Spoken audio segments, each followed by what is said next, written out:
Hello viewers, আসসালামু আলাইকুম। কেমন আছেন আপনারা? আশা করি ভালো আছেন। আমিও আলহামদুলিল্লাহ আপনাদের দোয়ায় অনেক ভালো আছি। তো পান খাচ্ছে কে? পান আমিই খাচ্ছি। যখন সব বোন একসাথে হই তখন পান খাওয়ার ধুঁচেতে। তো বোনেরা বড় আপু, মেজো আপু, সেজো আপু সবাই একটু শখের বশে একটু একটু করে খায়। তো আমিও সেই ফাঁকে একটু নিয়ে নিলাম। আর কোথায় যাচ্ছি? আমরা পাড়া ঘুরতে যাচ্ছি, পাড়া বেড়াতে যাচ্ছি যেটাই বলেন। আর এখানে আমার মেজো বোন, সেজো বোন এবং ছোট বোন ছিল। তো ওরা সবাই মিলে একদম পুরো গোষ্ঠী শুদ্ধ হাঁটতে বের হয়েছি। পুরো পাড়াটা ঘুরে আসবো।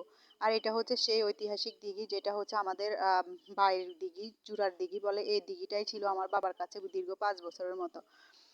তো আর এ হচ্ছে যে আমার বোনেরা আমরা সবাই ঘুরতে বের হচ্ছি আর হেঁটে হেঁটে পুরো পাড়াটাই মাতিয়ে তুলছিলাম। তো আমরা বোনেরা সবাই মিলে এবং তালতো বোন আর হচ্ছে যে ভাগ্নি সবাই ঘুরতে বেরিয়েছি। আর দেখুন আমাদের গ্রাম বলতে এই গ্রামটাতে ঢুকলেই মনে হয় যে ভূতুড়ে গ্রাম। আসলে অনেক ভয়ও লাগে। প্রায় সময় আমরা যখন ঘুরতে বের হই তখন একা একা বের হওয়া সম্ভব হয় না, কারণ গ্রামটা অনেক ভয়ানক লাগে। তো অন্যান্য গ্রাম হয়তো উন্নতি হয়েছে, কিন্তু আমাদের গ্রামটা সে আগের মতোই রয়ে গেছে। যারই একটু টাকা পয়সা হয় সেই বাসাতে বাসা ভাড়া করে চলে যায়। এটাই হচ্ছে আমাদের গ্রামের নীতি।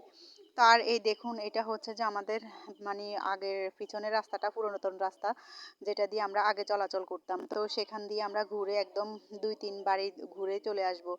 আর আমার বোনেরাও ছুটছে, সবাই অনেকদিন পরে বাড়িতে আসার পর থেকে সবাই বলতেছে একটু ঘুরে আসি, পুরো গ্রামটা ঘুরে আসি। আর আমাদের গ্রামে এমন এমন একটা গ্রাম যেখানে কোনো পুরুষরা রাস্তাঘাটে দেখা যায় না, কমই দেখা যায়।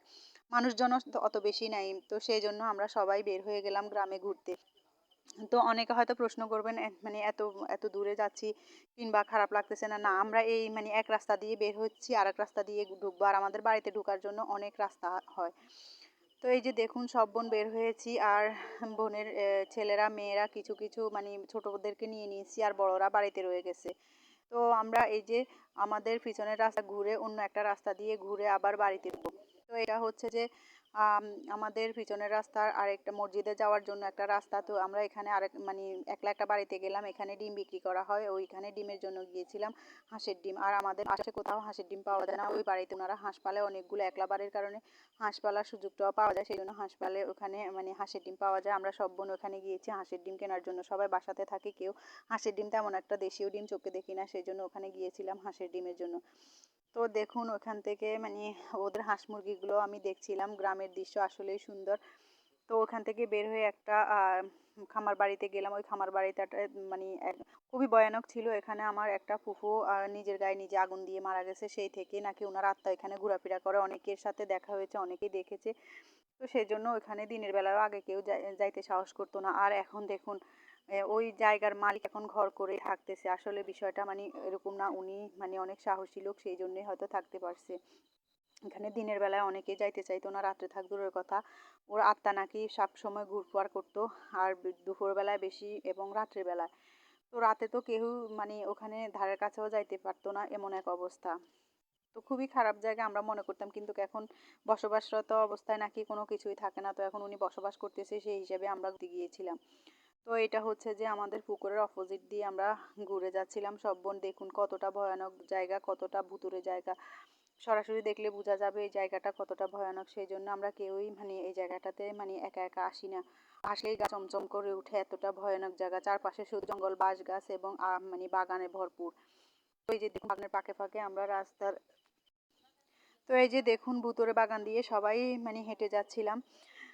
দুই পাশেই আসলে অনেক ভয়াবহ অবস্থা।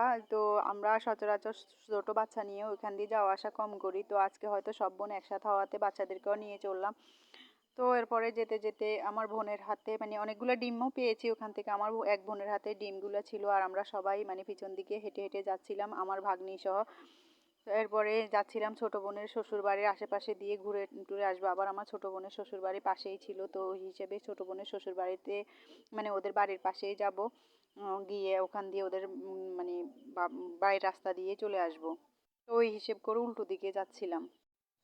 তো এরপরে সবাই যাচ্ছিলাম আর অনেক মজা করছিলাম। আমার বোনেরাও অনেক মজা করছিল। আর দেখুন সেজো বোন এবং ৫ নম্বর বোনের কি মহাব্বত, তারা ৪ নম্বর বোনের কি মহাব্বত, তারা মজা করতে করতে যাচ্ছে।